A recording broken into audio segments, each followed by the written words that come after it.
I'm Malcolm Van Delst, and this is another excerpt from How Low Can You Go? It's actually not an excerpt, it's a bunch of edits. Well, last Monday, I read tweaks to add Ben to the Garrett arc. Earlier in the text, Ava mentions wanting to go to school in Westerwood because Ben moved there, so I needed to address that. This week, I have more tweaks, and I'm mostly looking for line edit type feedback, and I'll ask the questions as I go through. From the ministry chapter, after Garrett's friend, who I've named Stevie, tells Ava that Garrett's a drug dealer, Ava wants to punch the truck speaker from which a U2 song emanates. Then, did you tell her about the ad? Stevie breaks the YouTube threaded silence. Garrett glances over at him, smirks, and catches eyes with me. Only I would find such a perfect man with more problems than what?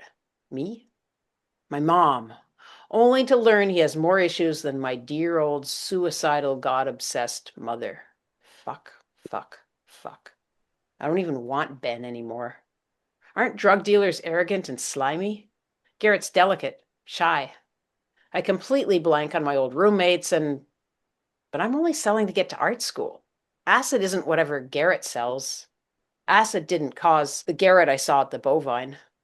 My ex-roommates and Austin and Rick and me, we're not. So what about the ad? I say, not quite a murmur, but lacking the boisterousness of my anti-drug manifesto from a few minutes ago.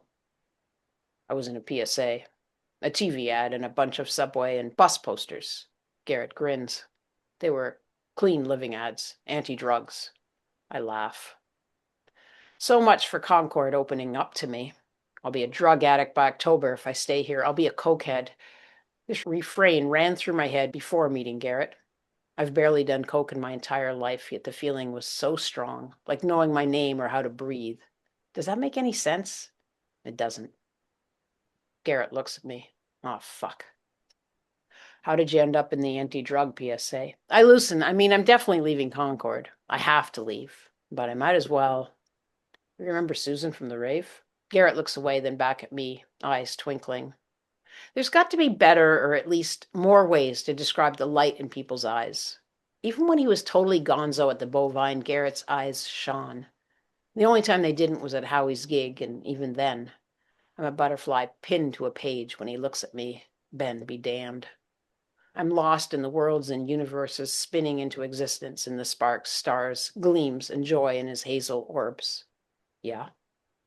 She's a filmmaker and her husband works for the government. He was her boyfriend then. I laugh. She thought my dreads were perfect. Garrett's voice hitches a little. Tell her the best part, Stevie interjects. Garrett can't speak because he's doubled over, laughing and shaking his head. Stevie guffaws. Garrett looks at me. No, I exclaim, eyes wide. Garrett nods. You were high. Every one of us was, he chokes out. Every person on that shoot. We laugh and laugh. Garrett and I stare into each other's eyes, sending light back and forth, revering the absolute chaos that runs this world.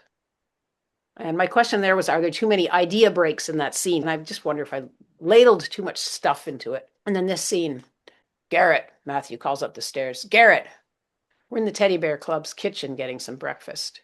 Usually we go out, but today Garrett said, hey, let's get something here. Yeah? Celia's on the phone. Matthew does not sound happy. She wants to talk to you. As Garrett stands beside the phone, receiver to his ear, I hear part of the conversation, which isn't really a conversation, so much as Celia screaming in what sounds like a Caribbean accent. You drank everything in my liquor cabinet, everything. I had to put locks on it. Garrett slumps and stares at the floor. I stand at a sterile stainless steel work surface, knife in my hand, face neutral, but a chill runs through me. Garrett returned from Costa Rica the first day I saw him. I'd assumed he'd been on vacation, but I overheard another conversation where Matthew or someone talked about a friend who ran or opened a rehab center down there. Is that what Garrett had been doing in Costa Rica? Is Celia the friend? Is that why Duncan had admonished, you don't want to get involved with him? So I added some stuff to that scene. Is it still okay, or have I ladled too much stuff on? And then in the trust chapter, which now opens with the following scene, I move some things around after Ava goes with Garrett to his ironwork job. Usha Tremaine? Garrett quizzes. You don't want to meet her?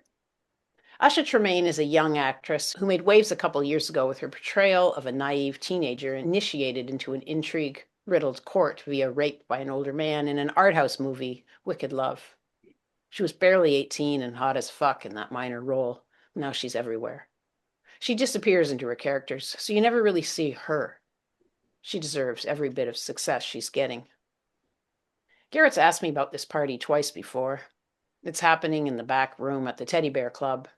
I guess he wants me to be there for the party at his house. Still looking away, I half mumble, "Are you going to do drugs?" I turn to face him. He looks at me, smile freezing.